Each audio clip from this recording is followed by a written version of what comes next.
Great literature and great wrestling booking are very seldom seen being associated with one another. After all, there's worlds of difference between the Greats of Wrath and, well, Wrath. But just because Raven vs. Sandman is no Count of Monte Cristo, although, come to think about it, just because writing a novel is very different from writing wrestling, that doesn't mean that they still don't have some common ground, because they most certainly do. Take for example, Chekhov's gun, and no, that's not a Star Trek reference. Chekhov's gun could be, in part, the solution that guarantees that wrestling storylines from this point on always remain good, and could also be the reason why some wrestling storylines in the past didn't work out quite the way they should. And you can also guarantee that it's the subject of this episode, because today, Dave knows that Chekhov's got a gun.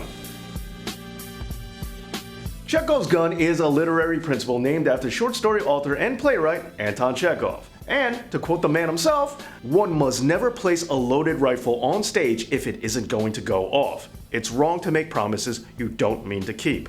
You see, Chekhov's gun carries the idea that certain things in a story carry a certain gravitas, a certain telos, if you will.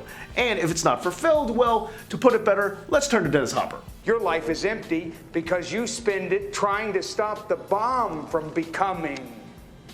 And for who? For what? Exactly. So when a movie tells us that there's a bomb on a bus, well, we're expecting at some point in time, we're gonna see a bus blow up. And if we don't, well, then our expectations aren't fulfilled, and we are left, sadly, a little disappointed inside. And Chekhov's gun doesn't apply to just guns, or bombs, or weapons, or even objects for that matter. In fact, the quote that I stated earlier, Chekhov was actually referring to a monologue in a script that he was reviewing for a friend.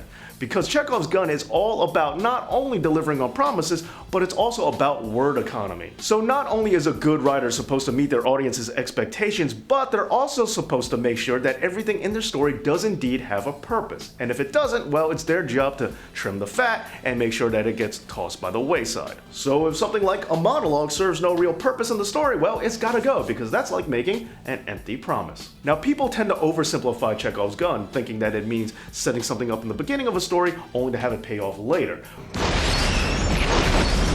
But that really doesn't give it enough credit, because there's a lot more to it than that. Okay, how does this pertain to wrestling? Well, let's just look at some wrestling storylines and see if they've applied the principles of Chekhov's gun. First example, the introduction of Kane. When Paul Bearer screamed out to The Undertaker, "Your brother Kane is still alive," we as an audience all instantaneously had certain expectations. Now sure, The Undertaker's brother Kane could have just been some regular sized dude in a coma somewhere in some hospital, and that could have been the end of it. And sure, that would have made sense and all, but it wouldn't have satisfied us as an audience. It definitely wouldn't have scratched that itch. So when Kane finally did make his debut, and he was the big red monster, and they fought at WrestleMania, well, that delivered on exactly the kind of thing we were looking for. Or how about the split up between Kevin Owens and Chris Jericho? Sure, we all knew it was coming, but when it finally hit, it was done in the kind of way that we all wanted it to go down, which is why the angle was just so good. But let's look at some other less successful storylines, like when the Shield split. Yes, we all knew that was coming, but we thought it would have some sort of merit to it, or some sort of circumstance to it. We really liked the Shield as a faction, so we thought their breakup should be just as epic, and it wasn't. So that's why many of us were disappointed when the Shield finally did split. Also, let's look at the Undertaker Druid. When Undertaker said he was going to sacrifice Stone Cold Steve Austin to a higher power, we all got really excited. We thought we were going to see something even cooler than the Undertaker himself. So when that Druid turned out to be Vince McMahon, well,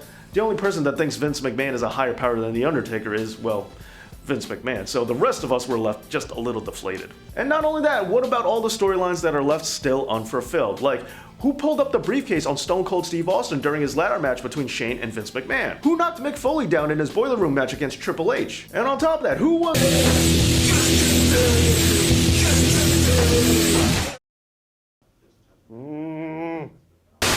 Yeah, very funny. Who was behind GTV? Now you see, these storylines wrote checks their bodies couldn't cash, either by failing to follow through on a promise, or by following through but doing it in a very lackluster way that doesn't meet our great expectations. Now, I've said in a previous video that WWE tries way too much to try and surprise us. Meanwhile, surprising us isn't what we're looking for. Meeting our expectations and delivering on promises, that's the kind of thing that will make us as an audience happy. So there's just some food for thought. Chekhov's gun could be the answer to make sure that wrestling storylines always remain good. And it could also be the answer to why Raven is like a writing desk. Anyway, let me know what you think in the comments, and don't forget to like and subscribe. Thank you so much for watching, and as always, this has been Dave Knows.